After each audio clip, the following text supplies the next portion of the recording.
O Festival Literário Flup será online este ano.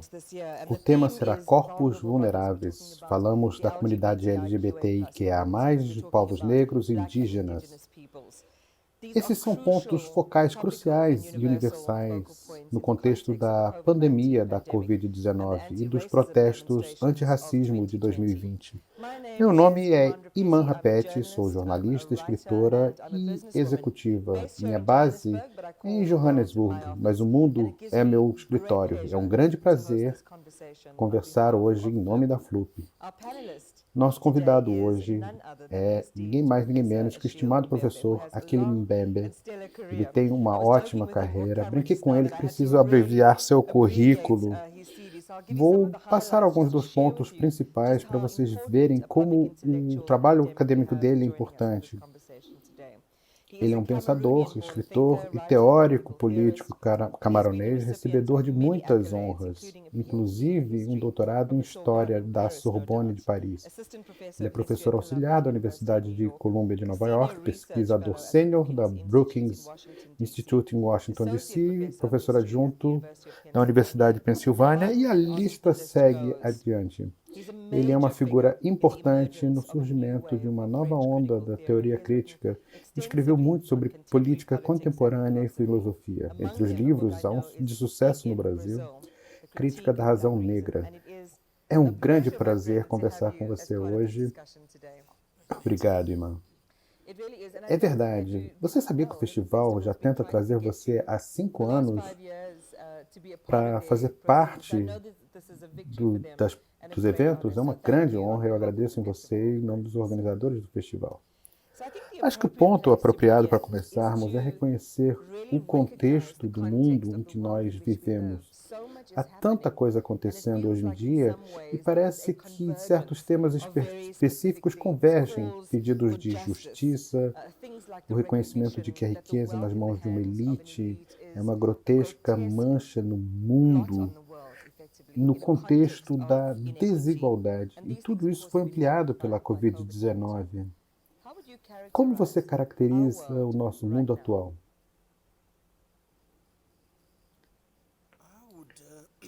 Eu diria que o que mais me afeta em relação ao momento em que nós vivemos hoje é a extensão da brutalidade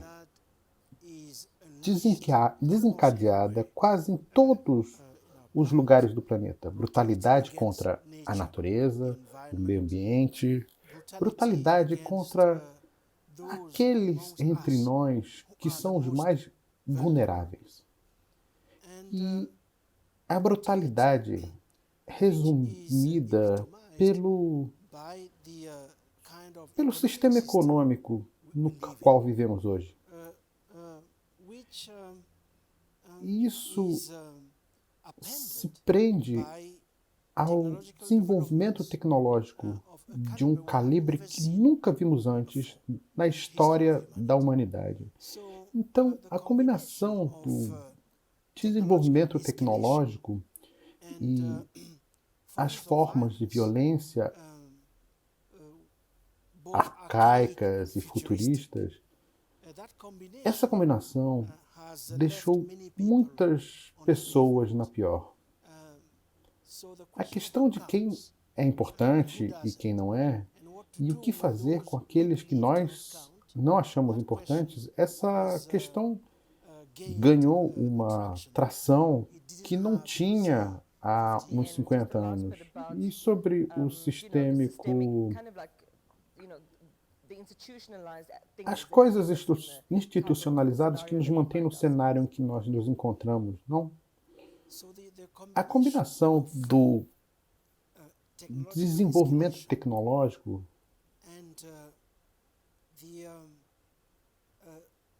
e a violência contra os mais fracos entre nós, isso me parece ter aumentado até um nível muito dramático em relação a quem conta e quem não conta, e o que fazer com que aqueles que nós achamos que não importa.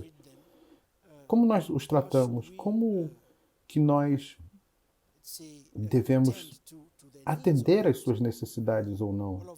Tudo isso me parece que tornou o período em que nós vivemos extremamente enganoso. É uma linda metáfora que surgiu na minha cabeça agora, enquanto você caracterizava isso dessa maneira.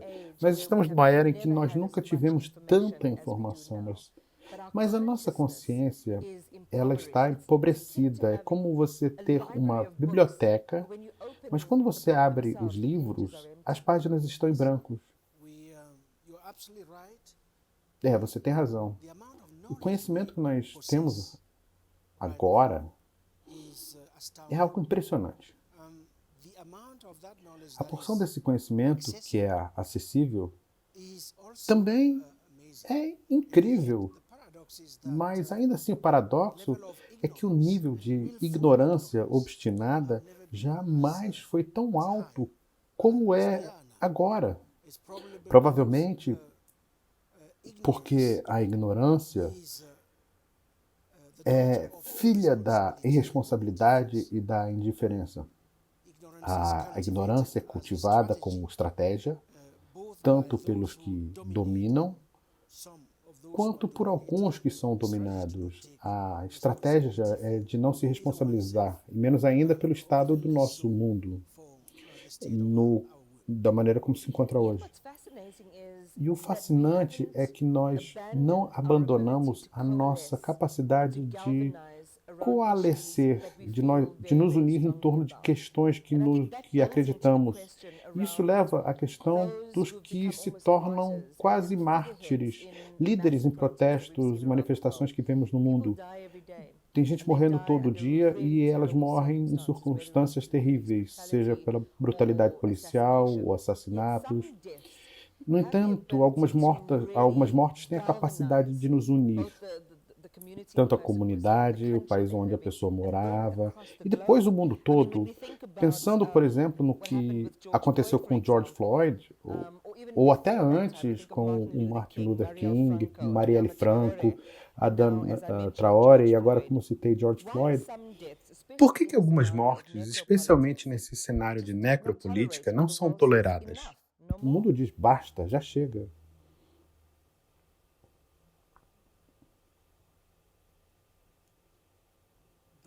Essas mortes ou homicídios, assassinatos, quando a gente fala, por exemplo, sobre o George Floyd, que foi assassinado, a morte dele não foi acidental.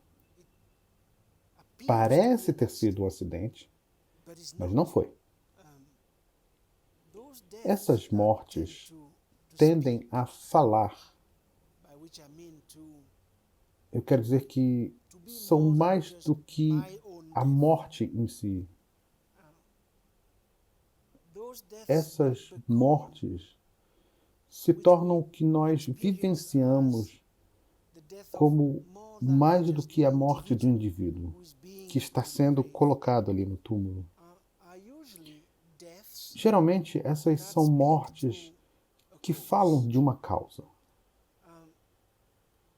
Uma causa na qual muitos se reconhecem. Você citou Martin Luther King, Marielle Franco.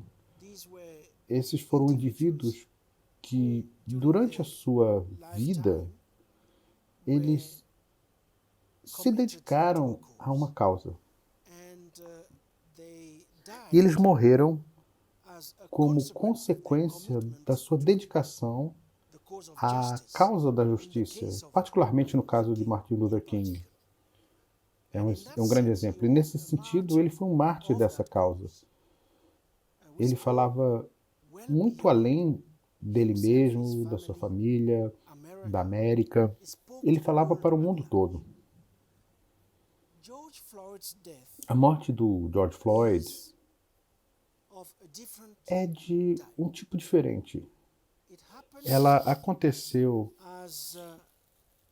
como resultado do funcionamento de um sistema que está em atividade há muito tempo.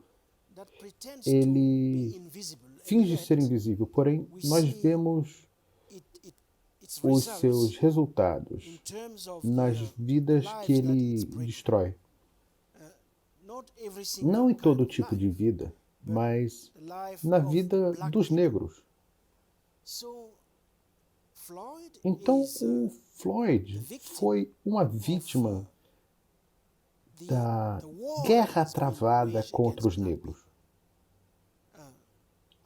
Eu diria que isso foi no mundo todo, mas especialmente nas sociedades que viveram a escravidão e o colonialismo. E a morte dele falou ao mundo todo, porque isso foi um escândalo em relação ao bom senso.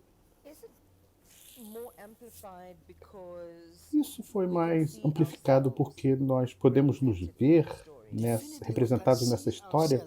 Com certeza, nós podemos nos ver sendo mortos naqueles 8 minutos e alguns segundos, durante os quais ele implora por compaixão. E, como resposta, ele recebe ainda mais crueldade. Por isso que eu digo que isso é um escândalo contra o bom senso, contra a própria ideia do que significa ser humano, que significa responder a um apelo que é direcionado a nós e fazermos algo a respeito. Vamos falar um pouco mais sobre isso. Eu acho que é importante a gente tomar partido para podermos entender de forma mais sucinta por que o mundo consegue coalescer ou se unir em torno de uma questão. E por que não é necessariamente uma única história, mas é uma multiplicidade de histórias que convergem em um momento que faz tudo explodir. Qual é a diferença entre a morte da Marielle Franco e a morte da Cláudia Silva? Cláudia foi filmada após ser baleada numa operação policial. A questão é, o que é tão intolerável na morte de George Floyd para desencadear um movimento mundial de indignação? Quando a gente vê esse tipo de abuso, essas histórias de horror, em diversas partes do mundo. Me parece que o que é necessário é existir uma comunidade no sentido mais forte da palavra. É preciso que uma comunidade reconheça que algo aconteceu. Uma comunidade que cuide do acontecimento que aconteceu, que abrace esse acontecimento como algo sobre o qual a comunidade não seja só uma observadora. A comunidade está implicada na existência desse acontecimento. E é preciso ter responsabilidade para isso. Sem a existência dessa comunidade, que dá significado à morte que aconteceu, muitas mortes se tornam anônimas. Então, construir essas comunidades e organizar o que você chamou de convergência é a chave para transformar os momentos traumáticos em momentos de alta mobilização em busca de um modo diferente de existência. Então, Professor Mbembe, quando nós pensamos nos movimentos pelos direitos civis nos anos 60 e no movimento Vidas Negras Importam de hoje em dia, quais são as semelhanças e diferenças entre esses dois movimentos? A principal semelhança é que ambos lutam pela justiça racial, o que significa que a questão do racismo sistêmico não foi solucionada apenas pelo movimento dos direitos civis e o acesso dos negros à cidadania nos Estados Unidos.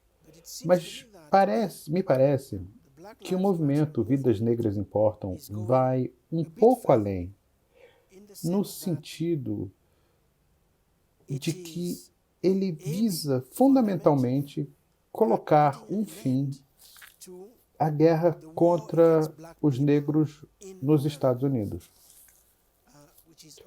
Essa é uma guerra que acontece desde a época da escravidão e pretende alcançar isso através de propostas políticas práticas, como a desmilitarização da polícia, como o redirecionamento de vastos orçamentos militares para um conjunto de objetivos sociais como saúde, educação, moradia, participação da comunidade. Ele pretende redesenhar a prática da democracia nos Estados Unidos. E tudo isso em relação ao cuidado, à preocupação com o estado do nosso planeta. Portanto, é um objetivo mais amplo que presume que, levando a vida dos negros a sério, nós poderemos abrir um espaço para reimaginar o nosso mundo. Eu acho importante discutir esse ponto, porque é uma estratégia inserida no que você disse, nas duas questões anteriores sobre por que esse movimento agora, quando tivemos atos de violência terríveis semelhantes. Qual é, de certa forma, a magia desse momento que lhe permite ter um alcance mais longo e forçar o mundo realmente a olhar para si próprio? Vamos ter em mente que o tema do Festival FLUP deste ano é Corpos Vulneráveis. Estamos falando dos LGBTIQIA+, mulheres negras, comunidades negras do mundo. Eu acho que é um truque ou estratégia importante a qual você aludiu antes em relação ao que torna este momento mais do que apenas a obrigação da justiça. E você falou de quando as comunidades se envolvem e, de repente, as pessoas dizem não em nosso nome ou elas amplificam os acontecimentos. Essa é uma ferramenta que podemos usar em outras comunidades que podem, infelizmente, vivenciar esse tipo de tragédia. Essas são algumas estratégias que, como o resto da comunidade, nós precisamos empregar e aproveitar para criar um momento em que os culpados sejam responsabilizados. É verdade, estamos passando por um momento assim de imensa demanda de responsabilização. Nós vivemos aqui, onde nós dois moramos, na África do Sul, com o chamado movimento de descolonização, a ordem de descolonizar. Isso significa por fim a um conjunto de relações de subjugação e subordinação, não tendo estruturado a ordem mundial, não só nos Estados Unidos, não só a África do Sul, não só o Brasil, ou o resto do continente, mas toda a ordem internacional para descolonizar. Mas a descolonização envolve, é claro, a formação de uma comunidade, reunir uma comunidade, reimaginar quem pertence, a quais condições, reimaginar modos de se importar, de cuidar, especialmente daquelas vidas mais expostas a todo tipo de riscos. Então me parece que reimaginar a comunidade, que recalibrar formas de nos unir ao redor de um ponto comum, tudo isso é um ímpeto que o Vidas Negras Importam relançou em um contexto, mais uma vez, altamente tecnológico, usando todos os dispositivos que nós usamos hoje em dia para convocar as pessoas. Acho que nossos parceiros brasileiros nos acompanharão na próxima questão que vou levantar, que é o conceito do Ubuntu. O conceito de Ubuntu na África do Sul é enxergar a outra pessoa. Eu sou porque você é. Se o próximo está sofrendo, se ele não tem o que comer, você não pode sentar e comer, você não pode sentar à mesa e curtir a sua refeição. Isso leva ao conceito da comunidade. Comunidade não é só nossa família, nossas imediações. Se eles estiverem bem, e estaremos bem por mais tempo juntos. Há uma mudança nessa consciência também, nesse mundo tão egoísta em que nós vivemos. Sabe, o que me afeta mais é que há uma... Vamos voltar aos nossos interlocutores, como Imã falou, os brasileiros. A Imã usou o termo Ubuntu, e ela explicou isso muito bem. Ubuntu se refere, como ela explicou, à ideia da comunidade. A ideia daquilo que nós temos em comum. O que nós temos em comum que se desenrola em eu sou porque você é. Esse elemento de mutualidade e reciprocidade, que sem o qual nós simplesmente podemos esquecer a política, o bem-estar e tudo mais. Portanto, o meu entendimento é que a maioria das dificuldades que nós vemos no mundo hoje tem relação precisamente com a recusa de alguns de aceitar a ideia de comunidade. O desejo que vemos no mundo todo, o desejo de apartheid, para colocar em termos irônicos, as pessoas não querem mais conviver com as outras. Nós vemos isso nas questões de imigração, nas formas como nossas cidades são construídas, o surgimento de incontáveis enclaves, a dificuldade que nós criamos para dar espaço para o outro no nosso meio.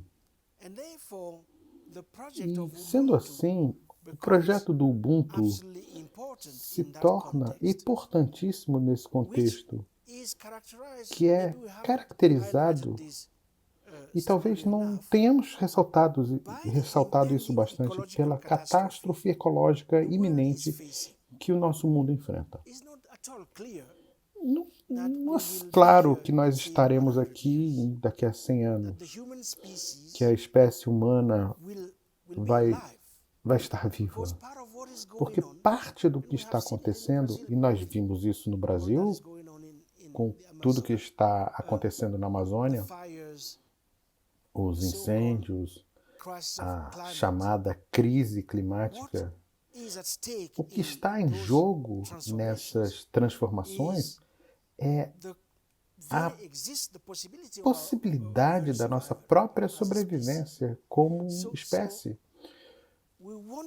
Portanto, nós não vamos conseguir sobreviver se nós não trouxermos realmente ao centro essa ideia do comum, da comunidade, e nós reimaginarmos isso. E para reimaginar isso, isso significa confrontar o racismo no âmago. Mais uma vez, as estruturas que reforçam essa experiência no mundo. Você falou sobre remodelar as nossas economias e conhecemos bem esse debate aqui na África do Sul.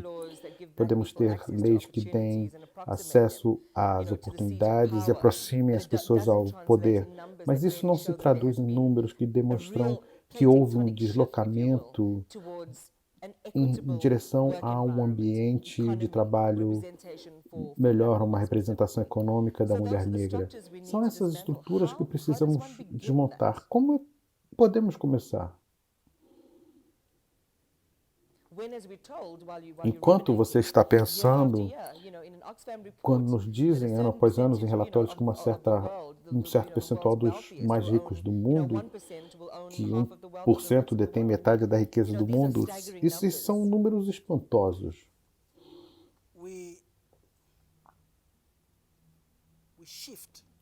nós balançamos o pêndulo. Em primeiro lugar, fazemos isso iniciando novas formas de organização. Nós temos que nos reorganizar. Temos que reaprender como nos organizar. Como nos organizar em um tempo em que o mundo contra o qual lutamos está se tornando cada vez mais invisível, cada vez mais virtual, cada vez mais digital e imaterial. O capitalismo é o verdadeiro centro.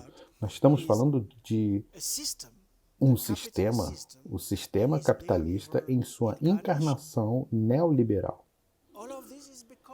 Tudo isso está se tornando cada vez mais algorítmico. Ele não está mais avançando através da matéria, como conhecíamos, mas de uma forma crescente através de tecnologias que são tecnologias quase intocáveis. Como você luta contra aquilo que é intocável?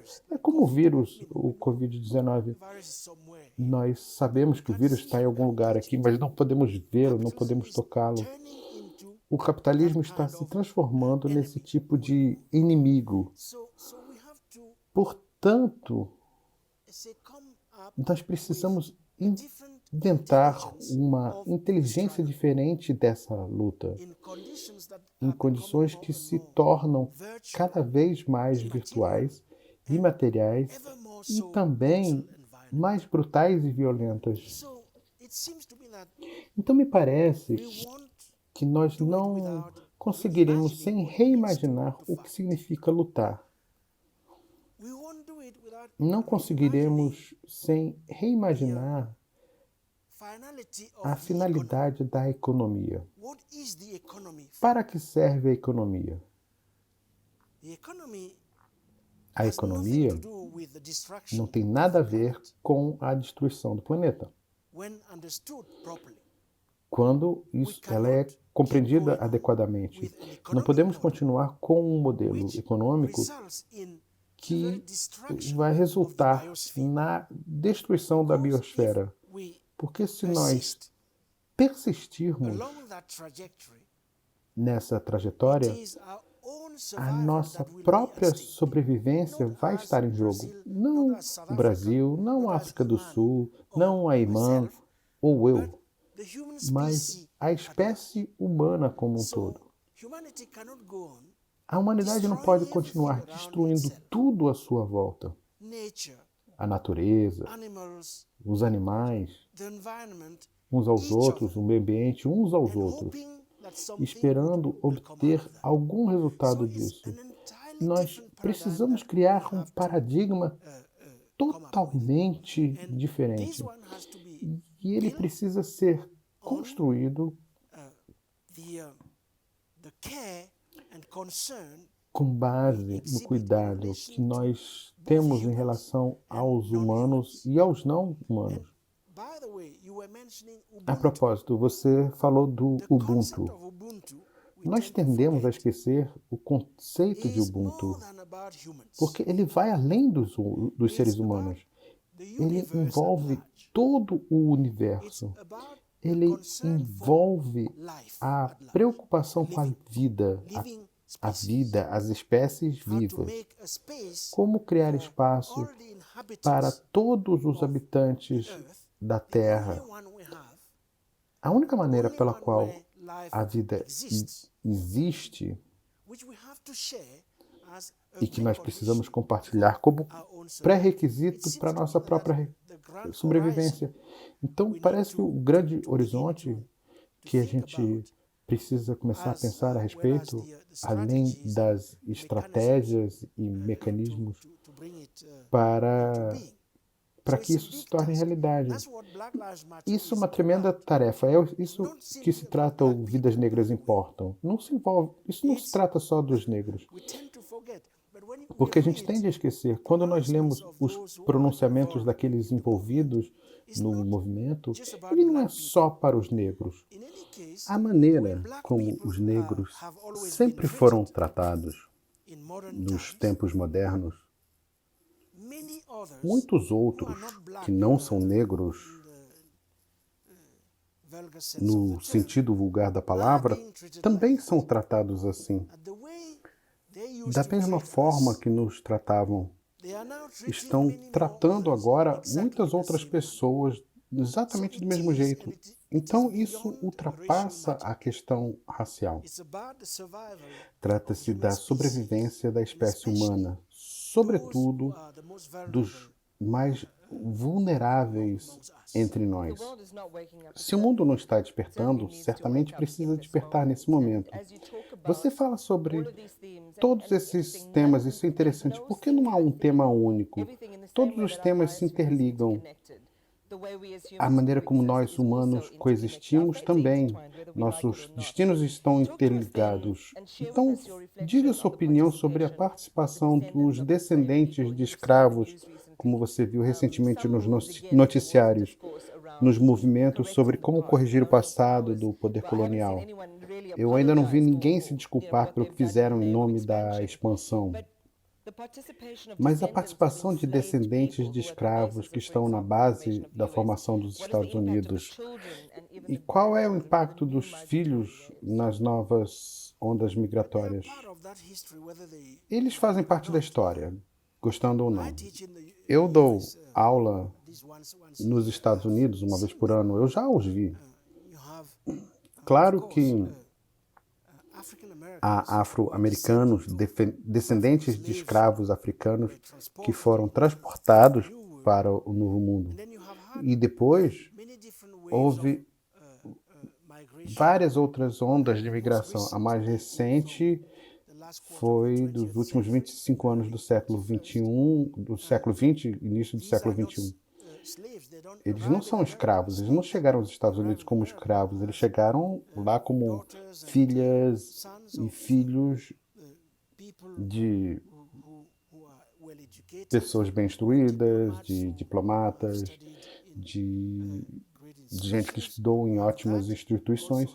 Temos isso e também, é claro, tem uma classe mais baixa de imigração.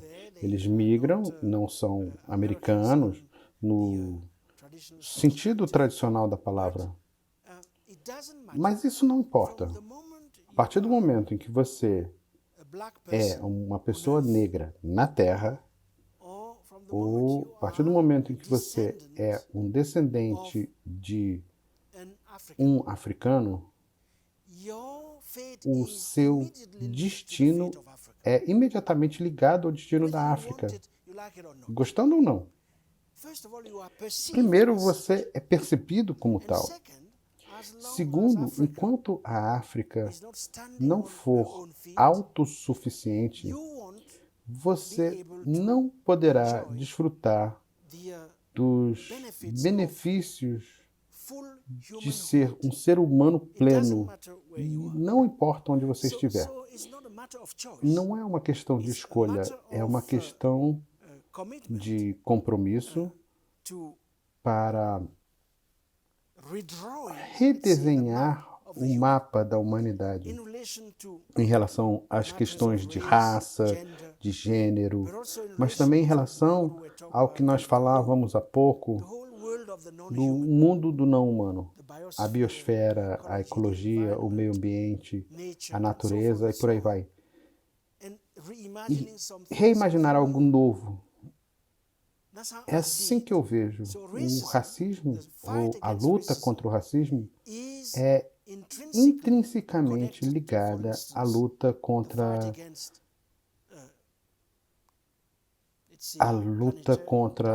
a injustiça climática. As duas estão totalmente ligadas. Nós não vamos salvar o planeta se não combatermos o racismo. E para derrotar o racismo, nós precisamos tratar dessa questão decisiva do futuro do nosso planeta. É nisso que eu vejo, por exemplo, a emergência dessa nova consciência planetária, que ainda é extremamente frágil, mas que se forma como uma base comum, onde pessoas de todas as cores, credos e gêneros podem transcender a contradição da política da identidade e se comprometer com o incomum que é comum, que nós chamamos de Ubuntu agora há pouco. Você escreveu ou pintou essa imagem através dos livros que você produziu e conversas que você teve, e para mim é aí que a intelectualidade, o conhecimento especializado beneficiam a humanidade. Do contrário, a inteligência ou a classe instruída mantém essas conversas em determinados círculos sobre temas com determinadas pessoas. E a sociedade, em geral, fica privada dessa riqueza de filosofia e pensamento profundo. O movimento negro teve referências nos anos 80, tivemos W.E.B. Du Bois, sempre pronunciei de um jeito assim, Frantz Fanon, MCR, também, além da geração de pan-africanos formados por Leopold Senghor e outros que lutaram pela independência de países africanos. Atualmente, vários movimentos importantes de vários países diferentes alimentam esse pensamento e a motivação dos jovens que vão às ruas. A English School, o epicentro dos estudos culturais, American School, que inclui o feminismo negro, como Angela Davis. A lista é longa. Nós pensamos também sobre o seu livro, A Crítica da Razão Negra, que pode ser visto como um contraponto à crítica da razão pura de Kant. E até que ponto a gente pode dizer que estamos vivenciando uma extensão da leitura desses intelectuais? Que impacto eles têm no ativismo que vemos hoje? Eu sou muito otimista quanto ao que está acontecendo. Em primeiro lugar, nós temos uma nova geração de intelectuais. Eles vêm no rastro do que você listou aí. Há uma nova geração de intelectuais, sendo que a maioria é de mulheres. Com certeza. Não falamos sobre elas tanto quanto nós deveríamos. Por exemplo, num país como a França, Aïssa Traoré está à frente de um novo movimento que liga parte do pensamento ao qual você se referiu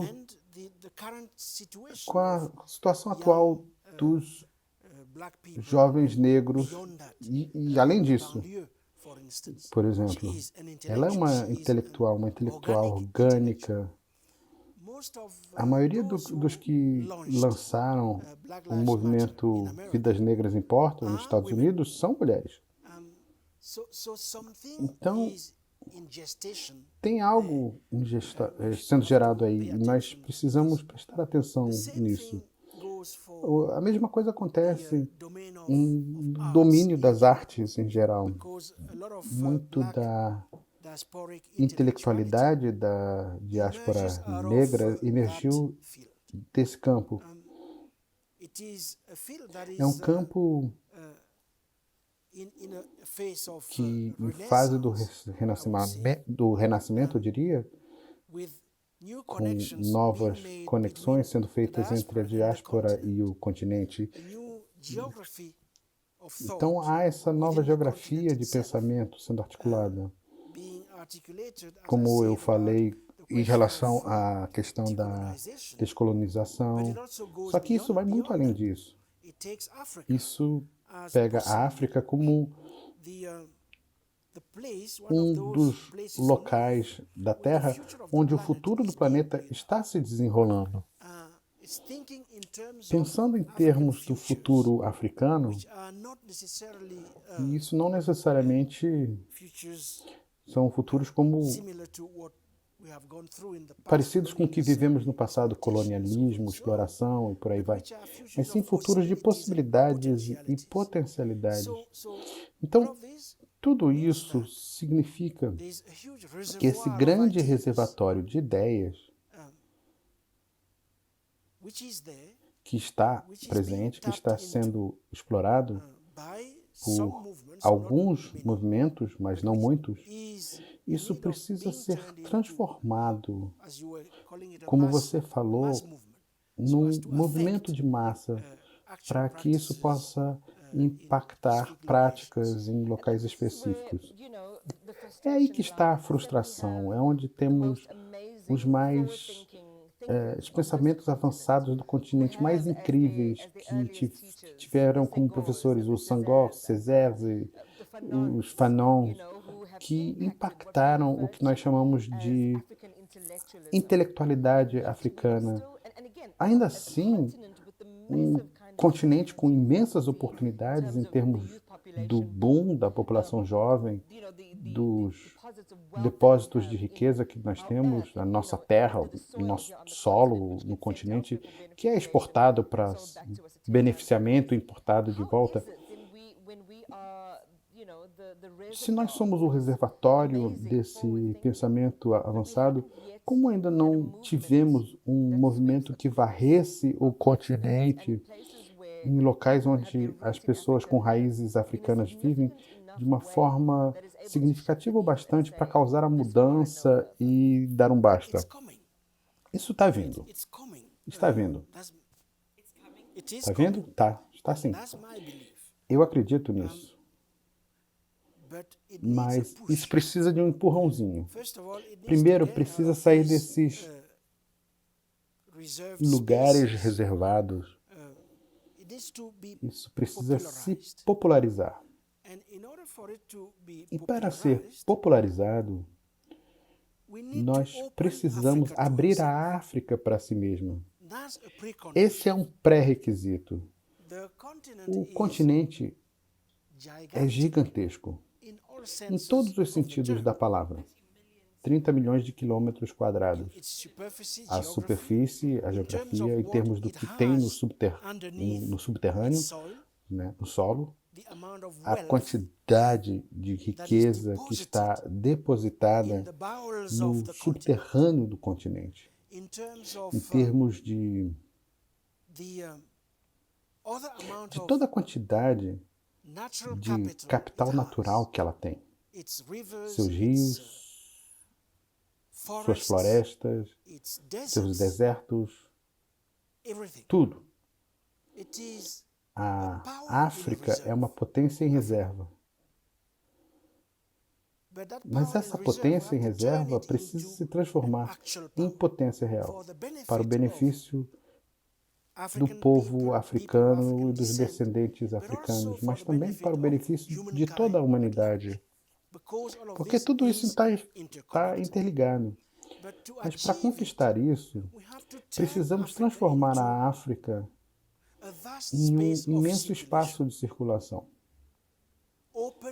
Para começar, aberta a si mesma, o que exige uma eliminação metódica das fronteiras internas. Mas isso também implica em tornar o continente um local de hospitalidade para qualquer pessoa do mundo que esteja fugindo de riscos ou de perigos. E nós precisamos abrir o continente para diásporas. A ligação com o Brasil, com os Estados Unidos, com outras partes do mundo, onde há grandes comunidades de descendentes africanos, isso é crucial. E não pode ser feito espontaneamente. Deve ser planejado, deve ser executado numa perspectiva de longo prazo. Por exemplo, nós precisamos possibilitar que os negros da América, no Brasil e toda parte que queiram voltar, que eles voltem e se reinstalem no continente. Isso significa estender a cidadania a eles, caso seja a vontade deles, ou possibilitar para que eles possam entrar e sair, já que nós vivemos num mundo onde a circulação é absolutamente importante e as pessoas precisam estar em muitos lugares ao mesmo tempo. Nós temos que fazer isso. Um lugar como a África do Sul, que até certo ponto, depois do Haiti há 250 anos, e a África do Sul, ao final do século XX, a África do Sul precisa tomar a liderança para reimaginar essa comunidade global de diáspora, exatamente da maneira como os pensadores que você citou falavam desde o século XIX em diante. Então isso é uma tarefa imensa, uma tarefa política, artística, cultural e intelectual. Isso requer diferentes movimentos e organizações. Essa é a tarefa do século. Se ao fim do século a África não conseguir se tornar independente, nós então vamos ter um problema sério. Eu acho interessante você falar dessa mudança de paradigma entre hostilidade e hospitalidade de forma material. Eu espero que coisas como a Zona de Comércio Livre continental africana e acordos assim que nos coloquem adiante. A gente precisa fazer isso. Há muitos outros passos que podemos dar. Tem quem diga que nós não podemos abolir da noite para o dia fronteiras herdadas do colonialismo. Claro que não podemos. Isso tem que ser preparado, tem que ser planejado. Podemos fazer muitas coisas, como permitir a obtenção de vistos na chegada para qualquer pessoa viajando com um passaporte africano dentro do nosso continente. Não precisamos replicar no nosso continente as restrições anti-imigração e anti-africanos inseridas em políticas de imigração da Europa, por exemplo. Nós precisamos dar as costas a isso, abrir o continente. É assim que tornaremos a África o seu próprio centro e a transformaremos num lugar que seja hospitaleiro para aqueles de nós, aqueles da nossa gente que estão sendo perseguidos por políticas racistas em qualquer lugar do mundo. Esse é o horizonte. E nós precisamos transformar isso em realidade histórica durante este século. Você se refere a repintar ou recontar a história africana, e não é uma história única, como Chimamanda Adichie diz, e me traz a presença dela no contexto de mainstream, através da obra dela e de obras de outros, até mesmo do filme Pantera Negra, que parece captar a imaginação de tantos negros pelo mundo que finalmente se veem em um filme de forma empoderada, onde o negro é o super-herói. Existe um lugar mágico e poderoso que foi criado por negros. Essa reimaginação, mais do que isso, passar do que é considerado uma limitação e nicho para o mainstream, isso acontece através da obra de pessoas como Chimamanda e filmes como Pantera Negra, e continuam até ultrapassando para a literatura africana a arte e a intelectualidade. Como você acha que isso se manifestou na cultura de mainstream? Isso tirou o mundo da ignorância que poderia haver fora do continente africano sobre quem nós somos aqui nesse lugar? Nós temos que fazer isso em dois níveis.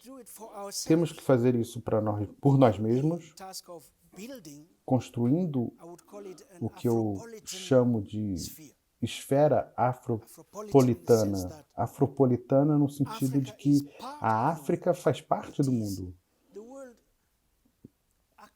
Eu não consigo imaginar um mundo sem a África. É impossível. É impossível imaginar um mundo no qual a África e os africanos não existam.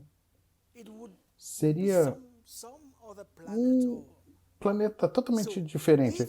Então, se é impossível imaginar a Terra sem a presença africana, nós precisamos mudar a nossa mente. Precisamos transformar a nossa mente de duas formas. Primeiro, em termos de reconceber este continente como sendo o berço da humanidade. É o continente mãe. E é. O ser humano começou aqui. Portanto, tudo começou aqui e tudo deve terminar aqui. Estamos olhando para o passado, mas mais importante, estamos olhando para os potenciais, as possibilidades, os futuros. Então, como podemos inserir a África na história futura da Terra?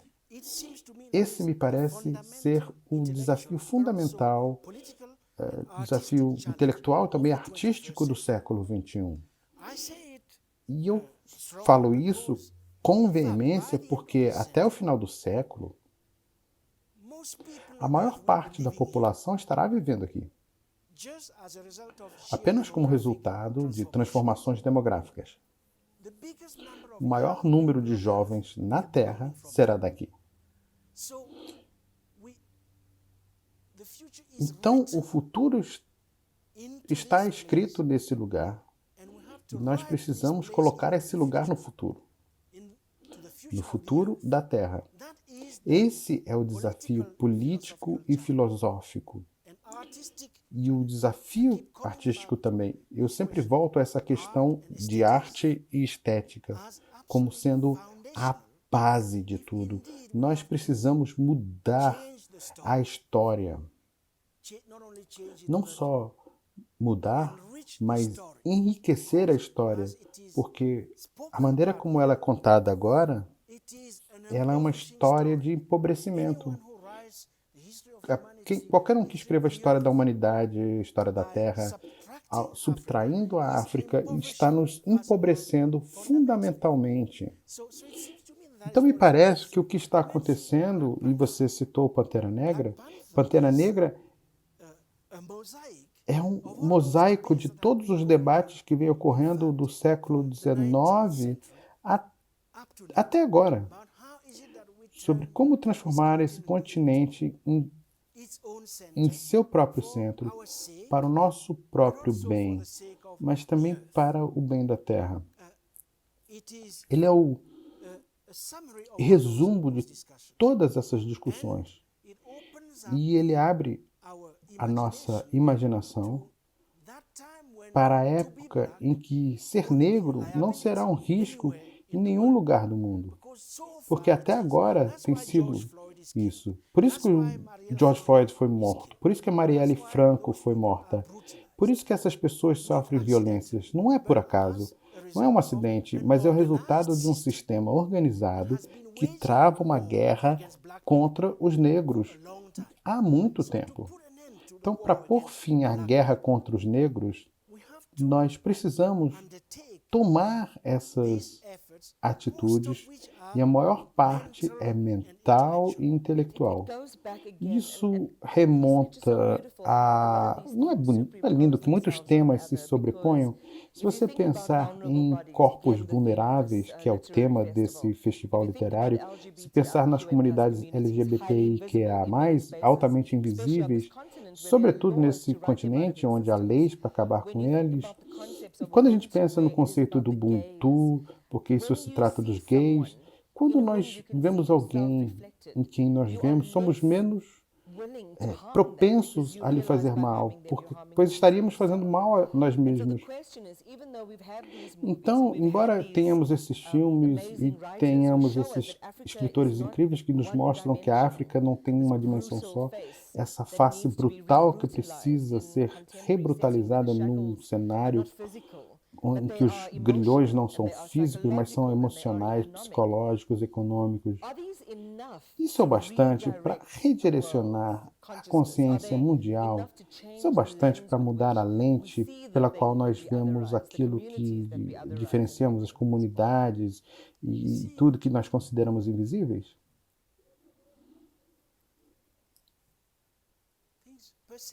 Essas percepções vão mudar no dia em que a África for autossuficiente.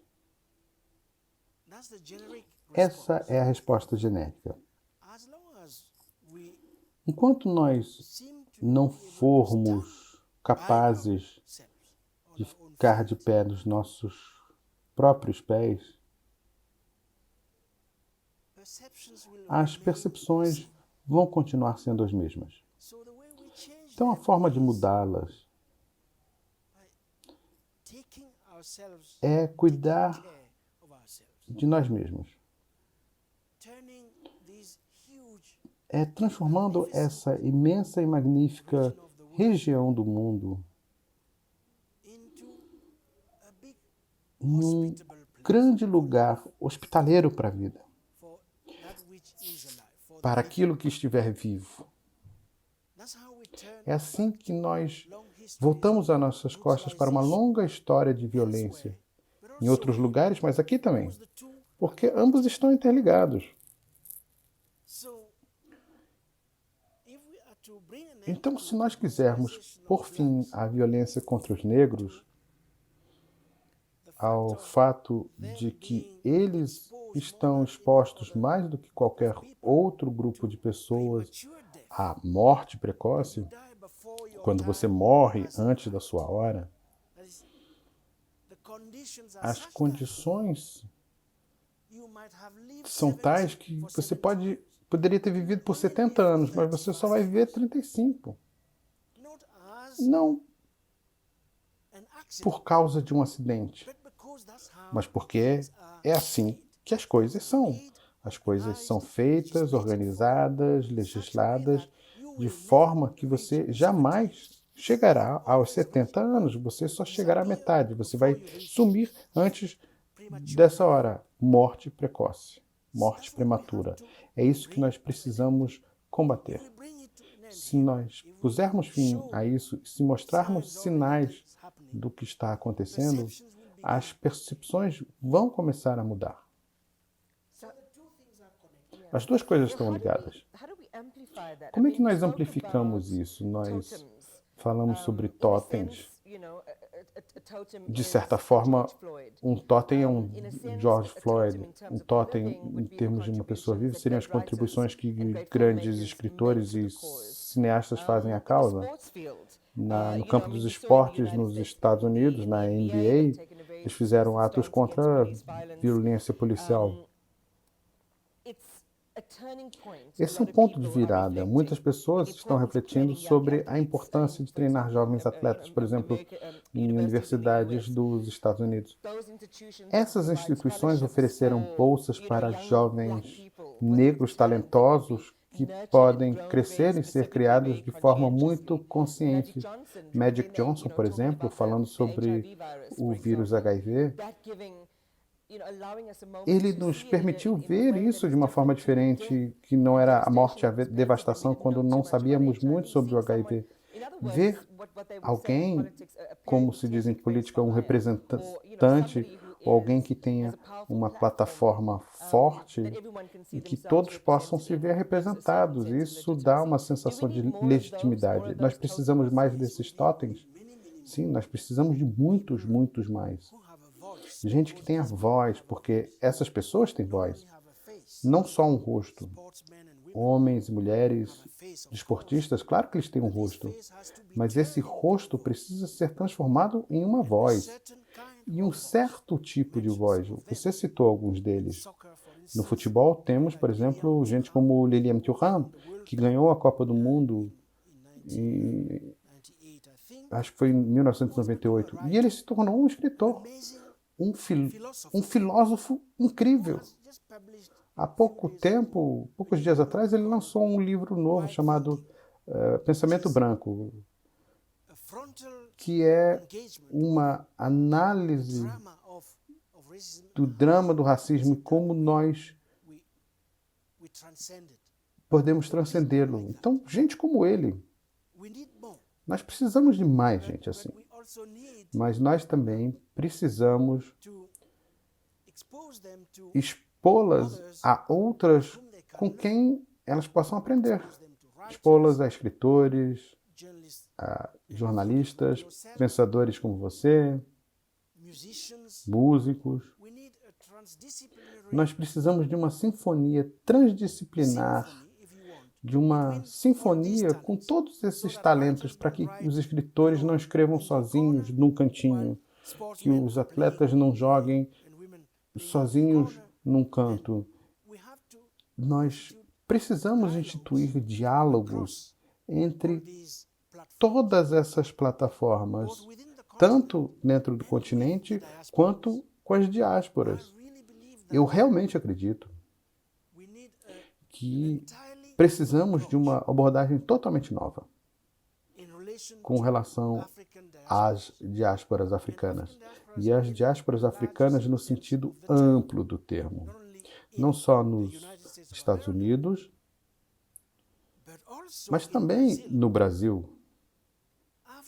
Afinal, o Brasil, depois da Nigéria, é o segundo maior país negro da Terra. Então, não faz sentido que não tenhamos relações mais próximas com o Brasil. Eu não estou me referindo só às antigas diásporas, porque há novas geografias de diásporas que estão emergindo. E, é claro, isso inclui partes da Ásia, especialmente a China.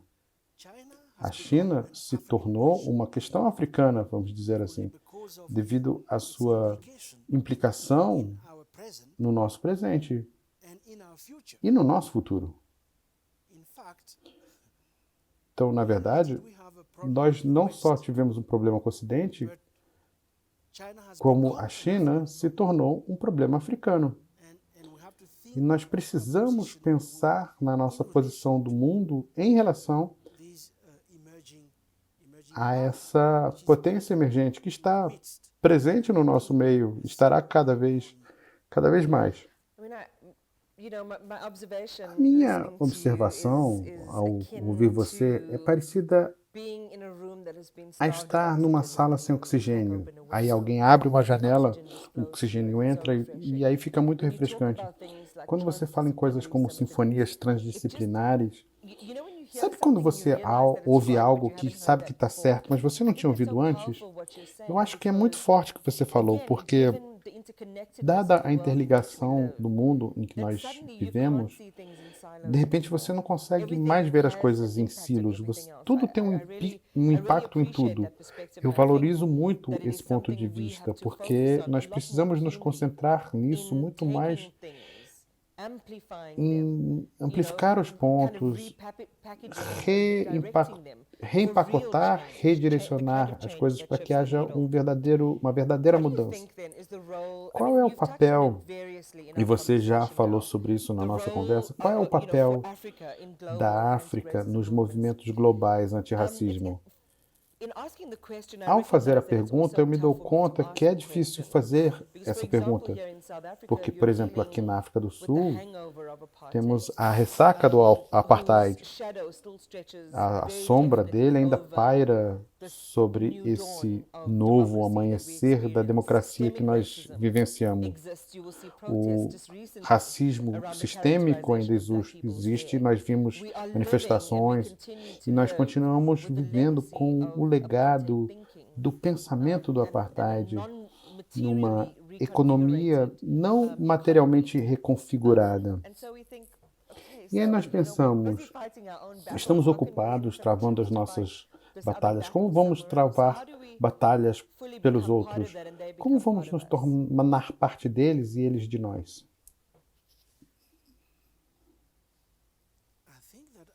Eu acho que a África, em geral, tem uma responsabilidade fundamental no que diz respeito à luta global contra o racismo. É claro que é uma questão mundial, já que diz respeito a todos os seres humanos, mas acho que, como continente, nós não exercemos o papel que deveríamos. E eu falo do continente em geral.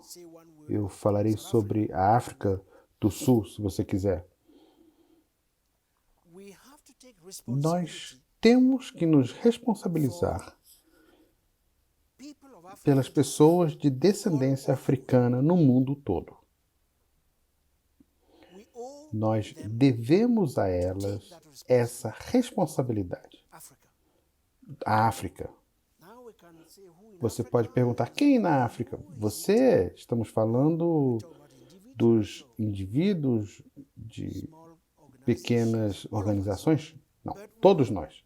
Mas nós precisamos de uma voz oficial para falar em nome da vida negra, onde quer que ela seja ferida ou ameaçada no mundo. Ainda não tivemos isso. Quando o George Floyd é morto em Minnesota, nós precisamos que a União Africana fale e testemunhe em nome dele e de todos nos Estados Unidos que são mortos como resultado do racismo estrutural. Eu falei nos Estados Unidos, mas poderia ser em qualquer outro lugar. E quanto ao nosso continente? Eu vou chegar lá. Mas você me perguntou se a África teria um papel. E eu estou dizendo que papel ela deveria ter. Ela deve assumir a responsabilidade pelas pessoas de descendência africana, onde quer que as suas vidas sejam ameaçadas no mundo. Isso deve estar na nossa mente, no nosso pensamento, deve estar no centro das nossas relações internacionais com outras nações. Até hoje não foi assim. E o povo africano tem o direito de exigir que seja assim. Deve ser o centro das relações internacionais e geopolíticas africanas. Mas nós não podemos seguir assumindo a responsabilidade pela vida de negros em outros países se nós não assumirmos a responsabilidade pela vida do nosso próprio povo. Nós ainda vivemos em um continente com regimes políticos que brutalizam as vidas dos seus povos, quando não os abandonam por completo. Então, como nós dizíamos antes, essa questão dialética, nós precisamos ter ambos ao mesmo tempo. A África do Sul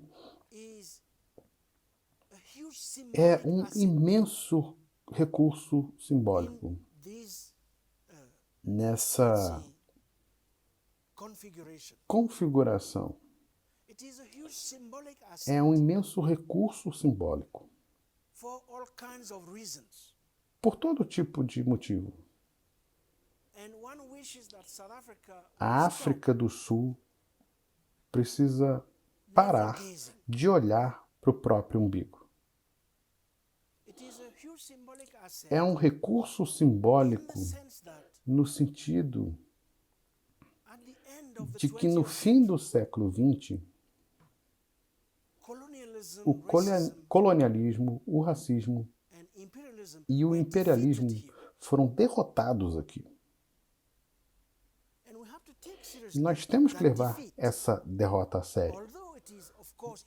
Apesar dela ser incompleta, é claro, mas eles foram derrotados aqui. Porque na África do Sul, nós tivemos o exemplo mais brutal da negação da nossa humanidade dentro do continente africano. Foi aqui que isso aconteceu. Não é mais o caso, pelo menos simbolicamente. Agora nós precisamos transformar o aspecto simbólico em algo prático, ou seja, desracializar a economia, o que significa abrir a África do Sul, como diz a Carta da Liberdade, a todos que nela vivem. E o objetivo de abrir esta nação-país para todos que nela vivem é um objetivo universal, não é só sul-africano. Nós temos que abrir a terra e todos os seus habitantes, a todos que nela vivem. Nesse sentido, a África é como um resumo de aspirações universais.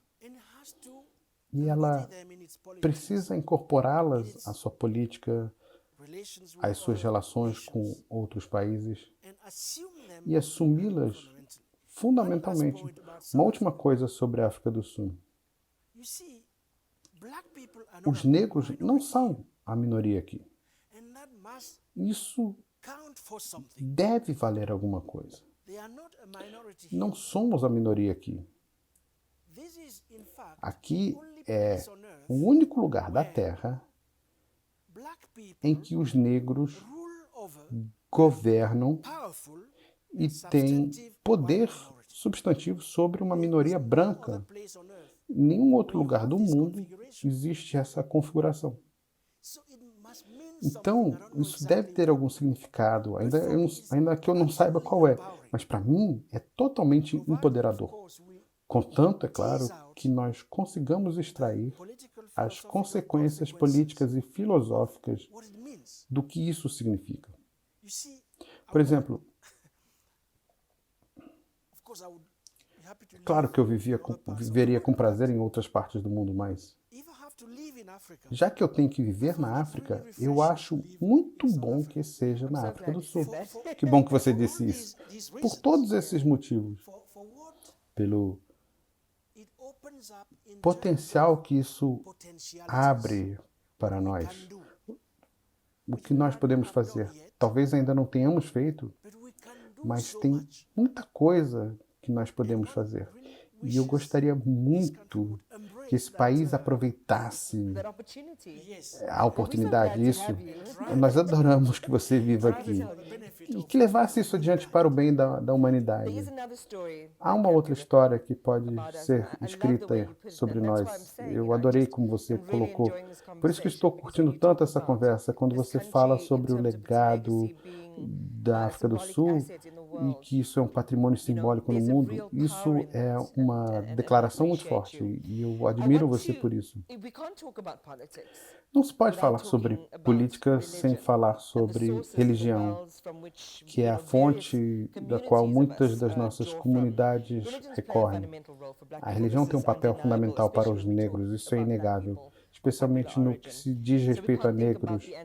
Então não podemos falar da luta antirracista nos Estados Unidos sem falar das igrejas protestantes. Claro que um dos maiores produtos disso foi o pastor Martin Luther King. No Brasil, país que tem mais negros fora da África, como você já falou, o candomblé tem um papel central na identidade dos negros. Até os jovens criados em igrejas evangélicas buscam o candomblé, que é parecido com o voodoo, que é uma caracterização do voodoo. Mas elas percebem que precisam participar na luta contra o racismo. A África é um continente predominantemente influenciado pelas chamadas religiões africanas e o Islã, e as igrejas cristãs também têm uma forte presença nesse continente. Tendo em mente toda essa diversidade e às vezes a natureza complexa da religião, qual você diria que é o papel da religião nos grandes conflitos políticos da África?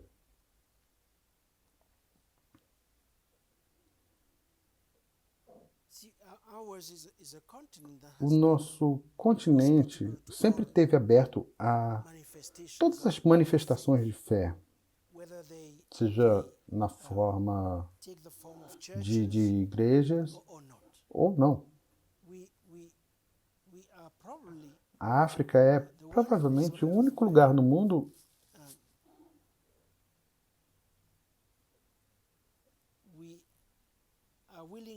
em que estamos dispostos a abrir espaço para qualquer forma de religiosidade.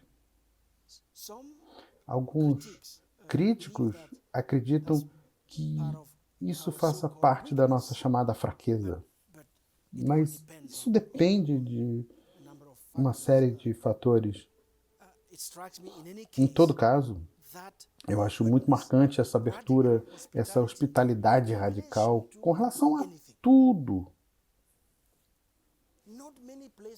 Poucos lugares, culturas ou sociedades são tão abertas quanto as sociedades africanas.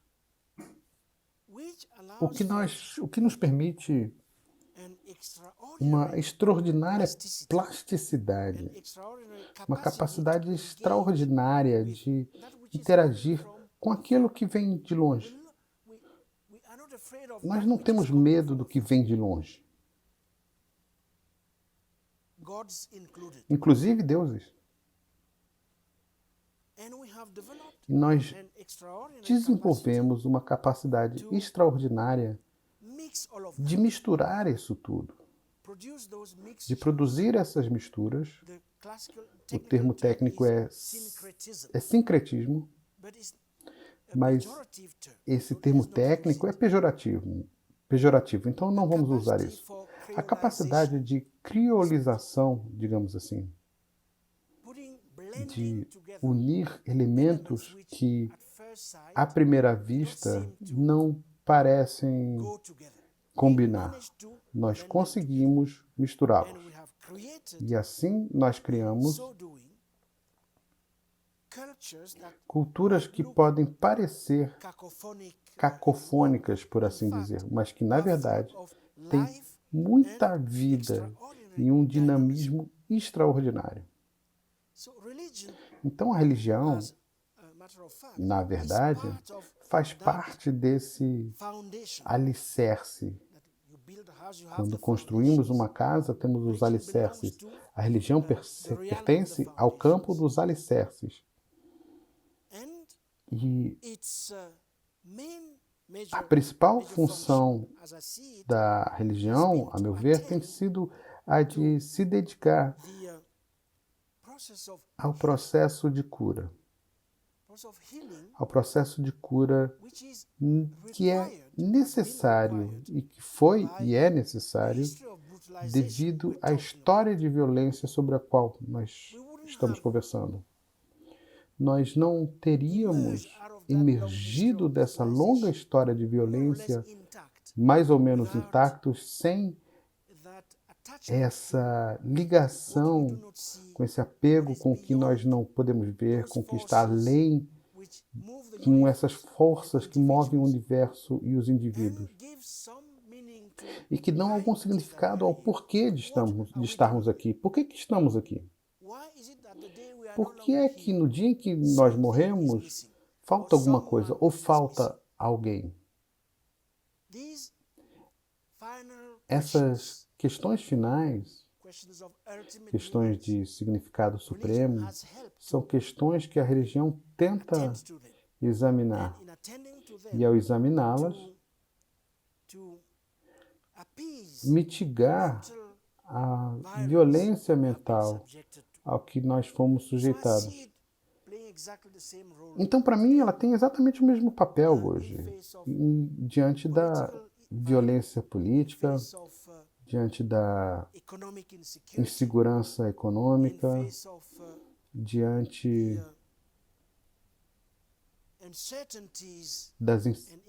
das incertezas e instabilidades do nosso tempo. É assim que eu vejo. E eu acho que continua a ser um repositório de forças profundas as quais nós podemos invocar e que podemos reunir para darmos o próximo passo. Eu vou encerrar com uma pergunta deliciosa que foi feita por um dos nossos anfitriões no Brasil. Mas antes disso, eu quero fazer uma reflexão na questão da religião. Eu acho que, eu não vou dizer que para muita gente, porque não tem como medir isso, mas está acontecendo um momento transcendental, especialmente em lugares como a África, onde a religião, em grande parte, foi imposta ou superposta a algumas práticas nativas e rituais culturais. Ou, por exemplo, coisas que tivemos que fazer para reivindicar e afirmar a nossa existência aqui. E eu, pessoalmente, me sinto mais inclinada a ver esse momento como um momento de responsabilidade pessoal, no sentido de que as religiões sempre tentaram ser uma distração, ou, na minha opinião, um falso bálsamo para as feridas que elas permitiram que a história nos infligisse. É um movimento numa nova direção, que inclui alguns dos chamados sistemas religiosos nativos ou tradicionais, ou filosofias ou entendimentos do que é o existencialismo. Acho que é uma observação importante num contexto em que alguns de nós estamos nos afastando do divino e voltando ao eu e à responsabilidade de cada um. Você quer que eu comente sobre isso? Eu adoraria se você puder. Não, não, eu acho isso muito interessante. Porque o que você está colocando em pauta são as contradições inerentes a algo como a religião, que é, você está dizendo que seria um fato histórico ou uma invenção. Ou seja, a religião é cheia de contradições. Ela pode ir em qualquer direção. Pode ser usada de qualquer forma possível. Ela foi imposta, é claro, mas também foi abraçada por alguns que, por exemplo, o cristianismo, que queria deixar para trás os sistemas tradicionais, que considerava opressivos.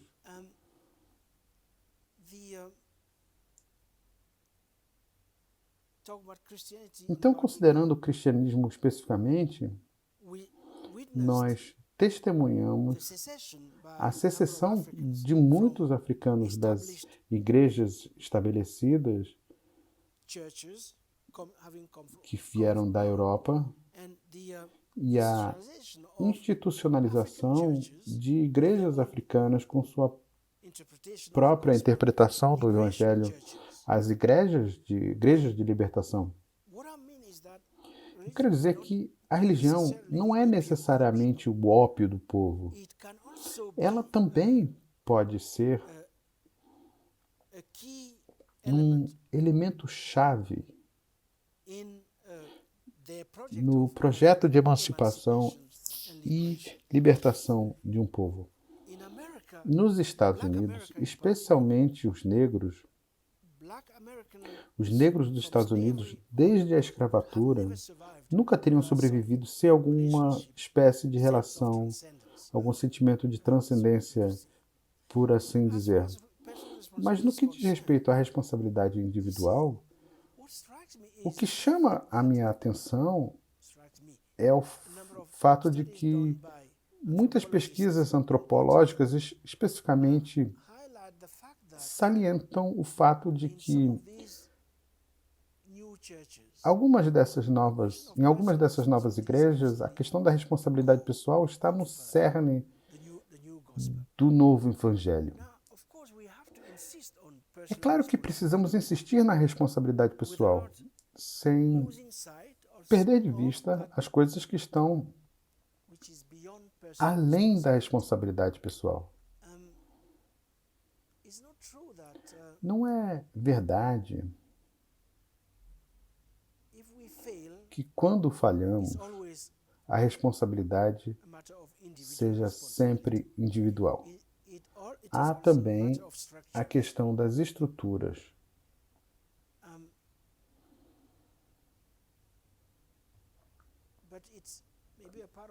Talvez isso não deva fazer parte da entrevista oficial, mas essa seria uma de muitas questões que eu teria adorado abordar. Acho que teremos essa conversa tomando uma taça de vinho, se você desejar, nas próximas semanas. Vamos encerrar com a pergunta do Eugênio Lima, que menciona o seu livro Crítica da Razão Negra. Foi publicado em 2016 pela N1, sua editora no Brasil, e também a Afrotopia, de Felwine Sarr. Alguns intelectuais, como o Bruno Latour, dizem que o Brasil terá um papel fundamental no mundo nas próximas décadas, segundo ele. Em nenhum outro lugar do mundo, acho que você fala sobre isso, as crises climáticas e políticas coexistem com tanta intensidade quanto no Brasil. O Brasil está vivenciando uma tempestade perfeita. Hoje, o Brasil é como a Espanha era em 36 na Guerra Civil. É onde tudo o que será importante nas próximas décadas está visível. Na sua opinião, que impacto o racismo brasileiro, ou o racismo na realidade brasileira, tem nessa tempestade perfeita? Levando em consideração o fato de que autoridades brasileiras, inclusive o presidente, no futuro, poderão responder por crimes contra a humanidade e serão investigados por genocídio, que papel o Brasil terá nesse novo momento mundial?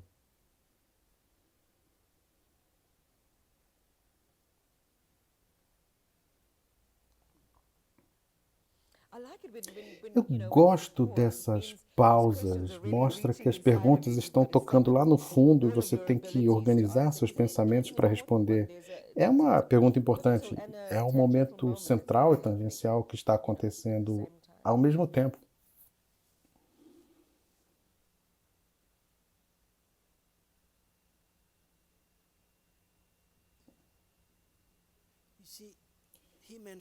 Ele mencionou o racismo em algum momento na pergunta dele. Existem três, no meu entendimento, três. São algumas palavras que me vêm em francês e eu tenho que traduzir. Três centros nodais históricos, matrizes do racismo no mundo moderno. A primeira, é claro, são os Estados Unidos da América e a região do Caribe, onde o racismo moderno, o racismo contra os negros, não só foi inventado, mas legalizado, implementado, com os efeitos que nós vemos. A gente via na época e nós vemos hoje. Uma ordem racial que foi instituída nos Estados Unidos, e esse é um modelo. O segundo modelo é a África do Sul. E o terceiro modelo foi o Brasil. Então nós temos esses três modelos modernos, três paradigmas de como essa hierarquia racial é concebida e implementada e executada. Quais foram as consequências e como gerenciamos as consequências, permitindo que esse modelo continue a se reproduzir e se transformar durante o transcorrer da história. Agora, no mundo dos debates, no mundo acadêmico, um modelo se tornou paradigma para todos os outros. É o modelo afro-americano. Os estudiosos foram capazes de pensá-lo, concebê-lo, estudá-lo e elaborar um discurso sobre ele que se tornou mais ou menos global. Então, apesar das especificidades do modelo sul-africano ou do modelo brasileiro, todos nós nos referimos ao racismo norte-americano quando tentamos articular um discurso sobre o fato do racismo. Nós buscamos os conceitos lá, buscamos as teorias lá, buscamos exemplos empíricos lá e não levamos nossa própria experiência histórica a sério. Eu já vi isso, por exemplo, nos meus próprios alunos. E agora, tudo isso quer dizer que, se quisermos mesmo combater o racismo como problema global, não como um problema dos Estados Unidos, mas como uma questão global. Então, nós precisamos pegar mais elementos das outras duas matrizes, Brasil e África do Sul. Nós precisamos triangulá-las de modo que, quando falarmos do racismo nos Estados Unidos, nós sejamos obrigados a pensar nas refrações dele nos outros lugares. Caso contrário, teremos um discurso limitado e unidimensional e unilocal. Nós precisamos de um discurso planetário sobre o racismo. No nosso tempo, que é um tempo planetário, como temos colocado desde o início da nossa conversa. O Brasil é enorme, não só em termos geográficos, mas é uma concatenação de várias histórias diferentes e muitos mundos diferentes, de uma forma que não é exatamente a que nós vemos nos Estados Unidos, de uma forma que vemos na África do Sul, porque a África do Sul também é uma concatenação de histórias e mundos. Nosso interesse pelo Brasil, enquanto africanos, se deve ao fato de que ele é o segundo país negro mais importante do mundo. Deve-se também a outros fatores, mas o mais importante é o vínculo entre Brasil e África, que, eu devo dizer, apesar de muitas tentativas, é um vínculo que até hoje não foi muito considerado politicamente. Escreveu-se muito sobre ele, e ainda dá para se escrever mais, mas nós não pensamos nesse vínculo como sendo objeto de meditação política, do qual podemos extrair uma série de consequências. E eu gostaria de estudar o Brasil a partir desse ponto de vista.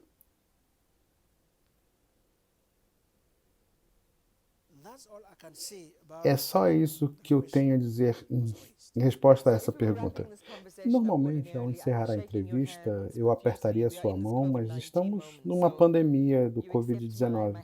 Então, peço que aceite um aperto de mão virtual. Muito obrigada por ter compartilhado o seu ponto de vista, sua sabedoria e seu intelecto.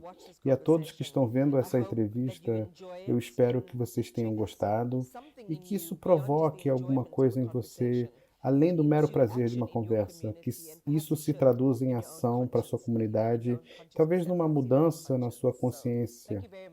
Muito obrigada a Chile Mbembe por ter estado aqui conosco e ter concordado em participar dessa conversa importante. Muito obrigado, irmã.